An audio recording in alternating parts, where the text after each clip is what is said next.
Os, c'est David. Bon, vidéo exceptionnelle car circonstance exceptionnelle. Je suis avec mon pote Ben from Tokyo et on sort de l'avant-première mondiale du film Dragon Ball Super Broly. Alors pourquoi on est dans un resto? Tout simplement parce qu'on voulait faire la vidéo à la sortie du Nippon Budokan. On s'est fait jeter. Mais on s'est fait jeter en 2 secondes. Donc on est venu dans un resto qui fait une collaboration avec le film. On peut même y gagner des badges. Mais bon, on n'est pas là pour ça, on est là pour parler de ce film exceptionnel. Nous sommes le 14 novembre. Le film sort au Japon le 14 décembre. Et donc nous, on a eu la chance de le voir un mois avant. Alors, première réaction à chaud d'abord. À chaud, c'est un monstre. Le film, c'est un monstre. Voilà. Je pense qu'on est d'accord là-dessus. Je pense que c'est le meilleur film Dragon Ball Z, Dragon Ball Super que j'ai vu. Hein. Franchement, Exact. J'étais vraiment épaté en sortie de film. Donc, on va vous décrypter ça sans spoil. Je tiens à le préciser parce qu'on va pas trop vous spoiler. Enfin, même quasiment pas du tout, hein, parce que je déteste les spoilers personnellement, donc j'ai pas envie d'en devenir un. Et on va procéder en 3 points.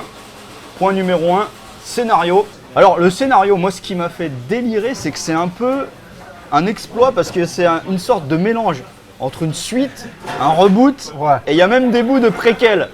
Parce que donc techniquement ça se passe après le tournoi du pouvoir de Dragon Ball Super, mais c'est quand même un reboot du premier film Broly le super guerrier qui est sorti il y a 25 ans en 93. Hein.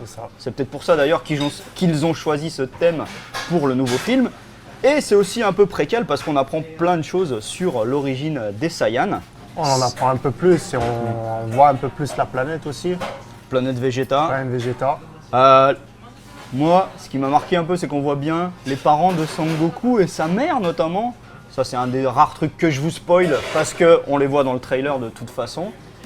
Et par contre, c'est censé quand même être un reboot du premier film Broly, sauf que c'est quand même assez différent. Hein. Ouais, il y a beaucoup de choses qui changent. Ça change beaucoup.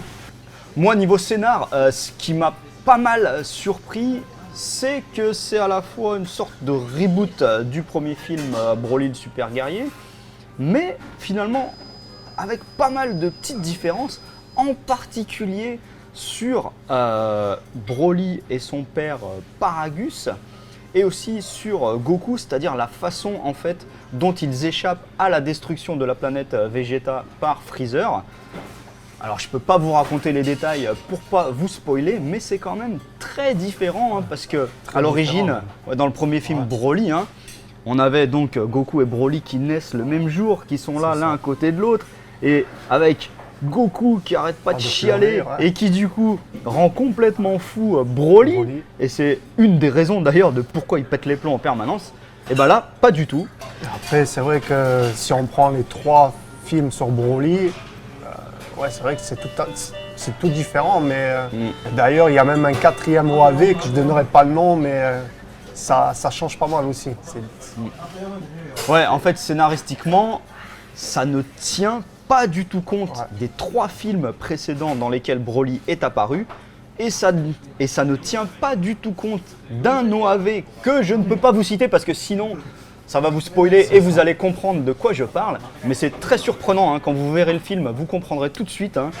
Ils font complètement abstraction de cet OAV dans lequel il se passe quand même un truc super important, et là ils font comme si ça avait jamais existé. Comme ça n'a jamais existé, ouais. En fait, en gros, pour les anciens fans de Goku depuis le début, enfin de Dragon Ball depuis le début, on nous mange le cerveau. On nous a retourné le cerveau avec ce film sur Broly. Ouais, parce que nous, surtout moi, je suis un ancien hein, qui a vu le film il y a genre 25 ans, donc peut-être que si vous êtes beaucoup plus jeune et que vous avez commencé Dragon Ball avec Dragon Ball Z, voire même avec Dragon Ball Super, ça vous choquera pas, mais quand on est comme moi, qu'on a vu tous les OAV précédents, c'est un peu plus surprenant, on va dire. Niveau mental, on prend une claque. C'est un peu une claque mentale, ouais. En tout cas, globalement, le scénario tient la route, quoi. Le scénario tient la route, il n'y a pas de souci. C'est divisé en deux grandes phases. Hein. Il y a une grande phase de présentation du passé, ensuite on revient dans le Dragon Ball Super hein, avec Bills, Whis, etc. Juste après le tournoi. Voilà, donc beaucoup d'explications pendant, je sais pas, 40 minutes à peu près. 50 minutes. Ah oui, ce qu'il a chronométré. Ouais, 50 minutes. Donc on a une phase, on va dire, avec beaucoup d'explications et de parlotte pendant 50 minutes, hein, parce que le film il fait en tout 1h36. 1h36. Voilà. Et après derrière, ça passe en mode baston total. Et là, ça devient ouf. Hein. Alors ouais. Donc là, point numéro 2, la baston. Alors, qu'est-ce que tu as pensé de l'aspect baston dans ce film? L'aspect baston, on va dire que c'est du jamais vu dans un animé. Ce que vous allez voir, vous autres Français, j'espère que vous allez la voir prochainement, au moins une annonce, mais vous allez en prendre plein les yeux. C'est magnifique. C'est magnifique. D'autant plus que moi et toi aussi, hein, hier soir, on s'est rematé le premier OAV Broly, le super guerrier, pour voir vraiment la différence. Et c'est genre le jour et la nuit, quoi. Ouais. C'est genre, autre chose. c'est comparer Star Wars 10 avec un film indonésien serbo-croate Voilà, fait ça. avec un budget d'1,50 €, quoi. C'est ça. C'est dément, que ce soit au niveau du rythme, parce que le rythme des anciens OAV Dragon Ball Z est quand même assez lent, hein, globalement. On s'endort. Il y a eu parfois des moments où on s'endort, et là par contre, ça enchaîne 40 minutes de baston à peu près, À peu près, ouais. non-stop. À peu près. Et je pense celui qui a le mieux résumé ça, c'est le seiyuu de Broly, parce qu'en fait quand on a vu l'avant-première, il y a tous les acteurs de doublage du film qui étaient sur scène, hein, la voix de Goku, la voix de Vegeta, et celui qui double Broly, il est venu et il expliquait, il parlait des scènes de combat et il disait que c'était un peu comme un feu d'artifice, qu'au début ça commençait Doucement. top, top, top, top, et puis que ça allait de après, plus en plus. Là, C'était le bouquet final, quoi. et c'est exactement ce qui se passe. Hein, C'est ça. on en prend mais plein les yeux, mais à un point limite à devenir épileptique, quoi. Parce que ça enchaîne entre l'animation normale, les CG, hein, computer graphics, les effets images de synthèse, tout ça. Des fois, on a l'impression qu'on est au travers des yeux de Broly, C'est ça. après des Ouais, yeux de quand on lui voit Goku, ses mains, quand il est en train Ouais. de voler, tout ça. Ouais. des sortes de point of view. Et ça enchaîne, mais non-stop, non-stop. Ça se bat dans la neige, dans les montagnes, à l'intérieur du volcan, et sans arrêt. Avec des fois, oui, des passages qui faisaient vraiment penser à des feux d'artifice, parce que tu sais, les boules de feu comme ça, elles font comme ça, c'était démentiel, quoi. Exact. Ah ouais, pour moi aussi, parce qu'au début, ça a commencé, c'était un peu long. J'avais peur que ce soit un peu comme Battle of God, où je me suis endormi, et ouais, je me suis endormi. Et là, quand ça a commencé, que ça parlait, j'ai pris peur, mais ça va. Ouais, c'est vrai que là, tout le monde, je pense, doit se souvenir du film Battle of God. Eh ben, vous prenez Battle of God, vous mettez fast forward, vitesse rapide, Ouais. x 100, et vous avez à peu près le rythme des scènes de combat dans Dragon Ball Super Broly. Donc félicitations, je pense qu'ils ont cramé beaucoup de budget Ah là-dessus. ouais. D'ailleurs, C'est du budget jamais vu, hein, dans un film Dragon Ball non, Z. c'est une première. C'est Ouais. une première. D'ailleurs, on le voit au début du générique. Ouais. Qui c'est qui a participé avec eux? Il y a la 20th Century Fox qui est dans le coup. Ouais. Du coup, on a l'impression qu'ils ont aligné les millions pour faire ça. des scènes de combat, mais alors hallucinantes, quoi. Vraiment, un grand bravo Chapeau. sur ce point-là. Bravo. Chapeau. Arigato gozaimasu. Bon, phase 3, conclusion générale, hein, parce qu'on va pas vous prendre la tête pendant des heures avec ce film, hein, pour vous réserver aussi la surprise. Conclusion générale, qu'est-ce que vaut ce film dans toute l'histoire de Dragon Ball, dans toute l'histoire des OAV Dragon Ball, et est-ce qu'il faut impérativement aller le voir ou pas? Je dirais oui, il faut aller le voir. Niveau pour les OAV, il faut les oublier. Oublier, ça sert à rien de regarder sur internet quand on vous parle de la cicatrice que Broly a par rapport quand Goku lui met une patate. Tout ce qui a été dit sur internet, tout ce qui a été dit et soi-disant spoilé sur internet, c'est 90% c'est du fake. Voilà. Moi je vous le dis, c'est du fake. Donc allez le voir quand vous pourrez le voir et voilà. Ne lisez pas trop ce qui a été dit sur internet. Ouais, au moins les 3/4, voire 90% d'entre eux sont complètement faux.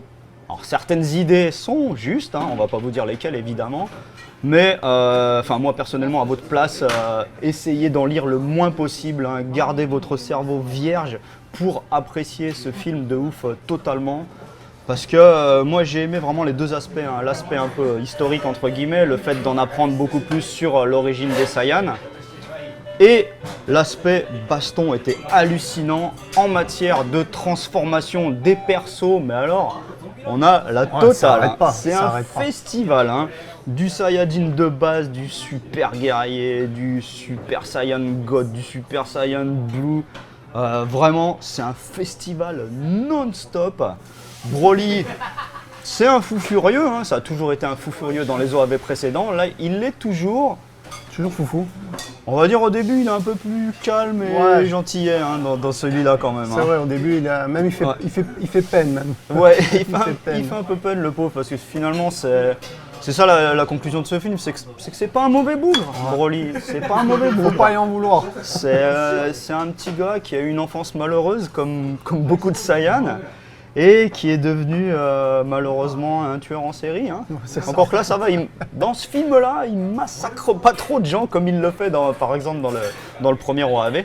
Et oui, et Broly est aussi un peu plus beau gosse qu'avant. Hein. Quand il est jeune, il est un peu plus beau gosse, un peu plus gentil. Par contre, quand il passe vraiment en mode pétage de plomb, là, on retrouve le Broly qu'on adore, surpuissant, qui s'arrête pas, que tu peux essayer de le tuer 15 fois, il se relève. Et il devient de plus en plus puissant jusqu'au feu d'artifice bouquet final de la baston. Bref, pour moi c'est validé à 100%. Il faut absolument aller voir ce film Dragon Ball Super Broly. Hein. Vraiment, moi je vous le dis en tant qu'ancien qui a 1000 ans et qui a vu tous les Dragon Ball Super Z, tous les OAV, je les ai tous vus. Celui-là, c'est mon préféré all time. Number one. Toi aussi? Ouais. Number one. Je le mets en premier. Donc voilà, rien à rajouter sans vous spoiler. Et comme d'habitude, partagez cette vidéo au maximum. Mettez un max de commentaires, hein. On peut discuter de ce film, il n'y a pas de souci. On vous donnera quelques infos supplémentaires si vous avez besoin. Et surtout, abonnez-vous à la chaîne. Os!